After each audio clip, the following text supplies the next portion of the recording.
टोंक जिले के देवली उनियारा उपचुनाव के दौरान एक एसडीएम को थप्पड़ जड़ देने वाले निर्दलीय प्रत्याशी नरेश मीणा को बुधवार को भी राजस्थान हाईकोर्ट से राहत नहीं मिली।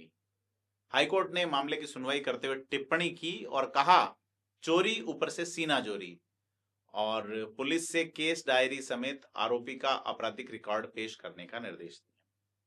कोर्ट ने इस मामले में सुनवाई को 1 सप्ताह के लिए स्थगित कर दिया। नरेश मीणा लंबे समय से जेल में बंद है और जमानत के लिए कोशिश कर रहे हैं।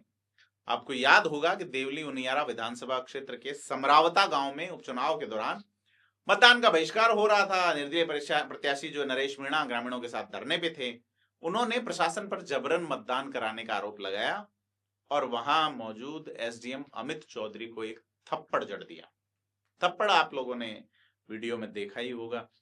तो अब इसके बाद नरेश मीणा धरने पे लौट आए और उनकी गिरफ्तारी का प्रयास होता है। ऐसे में प्रदर्शनकारियों और पुलिस के बीच जो झड़प हुई, उसके बाद हिंसा भड़की और आगजनी, पथराव, लाठीचार्ज जैसी चीजें हुई और पुलिस ने 61 लोगों को गिरफ्तार किया।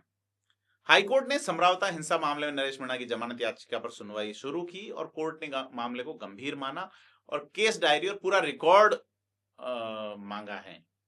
कोर्ट ने कहा है कि आप एक तो ये घटना करते हैं, फिर भीड़ को उकसाते हैं, यानी चोरी और सीना चोरी, उसको वायरल भी किया।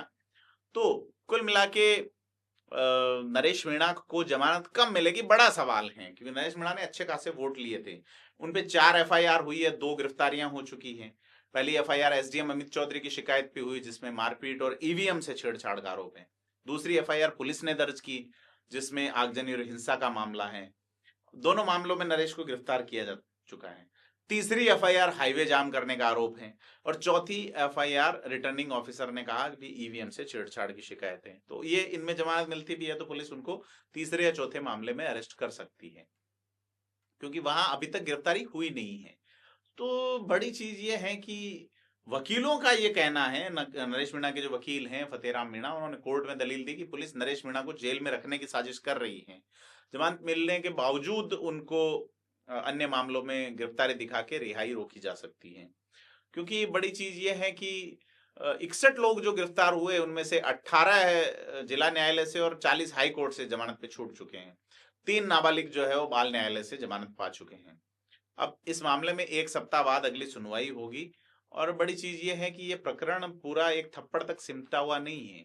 ये घटना कई कूटनीतिक और कानूनी जो है पेचीदगियों से जुड़ी हुई है। हाईकोर्ट की सख्ती और पुलिस की कार्रवाई इस मामले को और गंभीर बना देती है।